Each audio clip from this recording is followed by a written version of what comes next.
Carrie Bradshaw YouTube channel. In this video, I am giving you guys a kind of deep dive catch up on my wellness journey, the fitness part of my wellness journey. If you look back through my channel, I started really creating a lot of my content around my wellness journey, wanting to just be a well person in all aspects, you know, mentally, physically, spiritually, and all of those good things. And I hit a couple of snags. And I found that people responded a lot more to the content surrounding, you know, pop culture topics, and especially when I started reviewing Insecure. So I put the wellness content on the back burner a little bit just because I wanted to see what all I could do with this channel. So I do want to give a little bit of a catch up and just to say like where I am right now with things. I have not given it up. I'm still on the journey. It has just gotten much more complicated than I expected. I knew it wasn't going to be easy to, you know, embark on this journey. I didn't really have a time period for it, but I was expecting, you know, some weight loss goals, and I really have not gotten there, and it's been really, really hard. I started around this time last year, and when, you know, COVID hit, it brought everything to a screeching halt.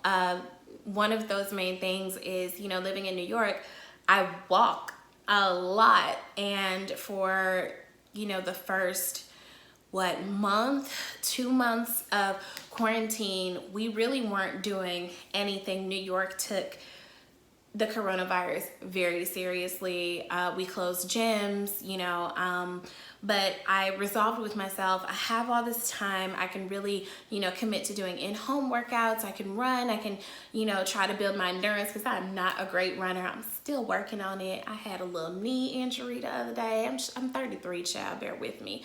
But what I really have had to start to dive into with my therapist is the extent to which I eat for comfort. And that is something that I've always kind of done, especially as a single woman. A huge part of my self-care is taking myself out to really nice restaurants. I love to create a good experience for myself. I think as a single person, learning how to enjoy your single life while also desiring partnership is creating a life for yourself that you actually really like and enjoy, so that you don't give up this air of desperation that you're just waiting for someone to save you from your single existence. So food is a huge part of that for me. You know, New York is like a foodie's heaven. We have every cuisine here that one could want, and it is so good. So that's been, you know, really unpacking my relationship to food has gotten intense. And I've been in therapy for 3 or 4 years now, and I think I might be coming up on, I might have surpassed my therapy anniversary. I feel like I started in October 3 or 4 years ago, but I can't keep up. But I've been working with my therapist so much more since, because I'm still practicing social distancing. Most of my friends and family are in Atlanta, so I spend a lot of time by myself, which prompts me to eat so much more than I even realized. Like eating because you're bored, eating for comfort. It's like, am I hungry or do I just want to eat, and should I, you know? And really learning why my relationship to food is what it is. You know, I can make myself, not even make myself, I've built the habit of working out, of moving, of just getting movement in my body every day. But I really struggle with the food part of things. And what I'm coming to learn from this woman who I've been following on Instagram for about a month or so now is the extent to which diet culture is ingrained in our lives as, I don't know, people, Americans. Maybe it's an international thing, I don't know. I'm only American, so I can only speak for myself. But you know, as a Black person from the South, food is how we show love to each other. You know, and we have such a huge sense of community surrounding food. You know, when something happens in your family, or tragedy, or even a celebration, you bring food. So I'm learning how to be better towards myself in a lot of ways. With my therapist, I'm actively working on this mindful self-compassion, which is one of many things I've never tried in terms of self-care. And that in and of itself is still, you know, another part of the wellness journey of learning to be kinder to myself. I didn't really realize the extent to which we all know, you know, that we're our toughest critics, but when your therapist says some things back to you that you said about yourself, it's like, bitch, do you got beef with yourself? And the answer is yes, and you need to unpack it and work through it. So all of these things, you know, anxiety over the election, anxiety over the pandemic, anxiety over the need for police reform, you know, isolation, being away from family and friends, all of these things have kind of culminated in me just overeating, honestly, and learning what that means and how to be better towards myself with that. So like I said, I started following this dietitian, or is she a dietitian? Not too long ago, and she's been really unpacking some of the really unhealthy beliefs and terminology that we use when we talk about our bodies. And I didn't realize just how much fat phobia is ingrained in our culture. Like the fact that we call everything like fat burning, and you know, we've been socialized to believe that just fat is the fucking enemy, when fat is one of the building blocks of life, you know.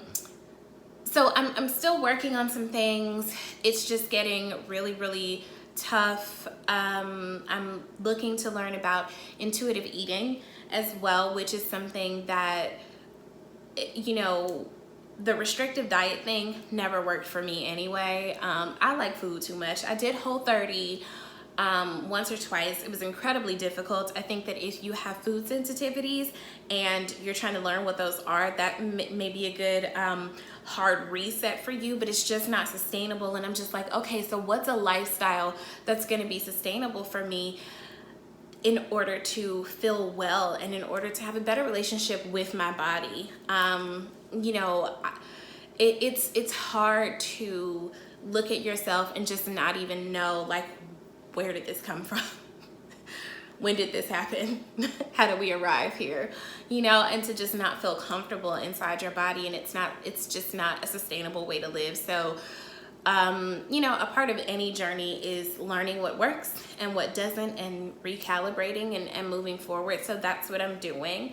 I'm hoping to develop more non-scale victories and to not focus so much on my weight, but to focus more on my relationship with myself and my relationship with my food choices, and making sure that I'm taking care of my body in a way that actually makes sense for me.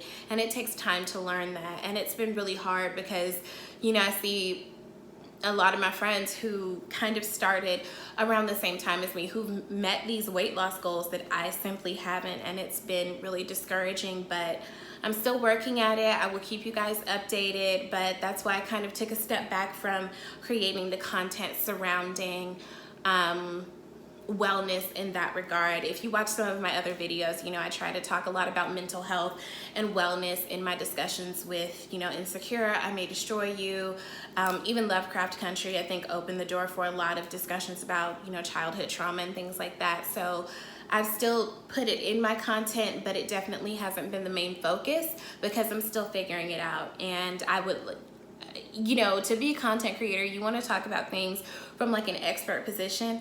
I'm still figuring this out, so I will keep you guys updated. I hope that you are finding ways to take care of yourself right now. The world is a shit show, and as much as I want to believe that it isn't, every day we wake up to some new bullshit.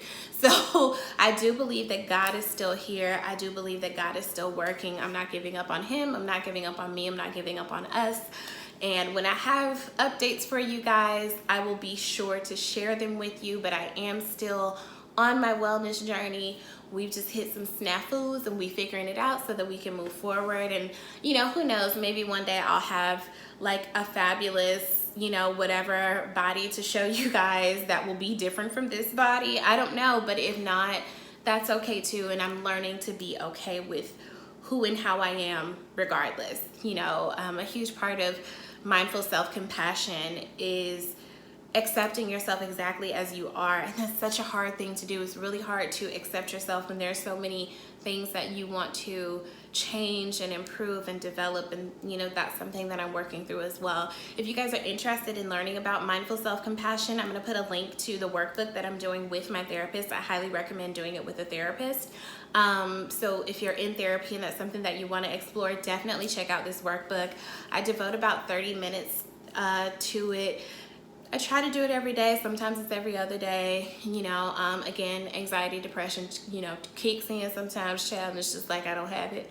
But it is something that I'm benefiting from. So I'm happy to share that with you guys. So I'll keep you updated. Thank you for joining me. We'll talk soon. Bye.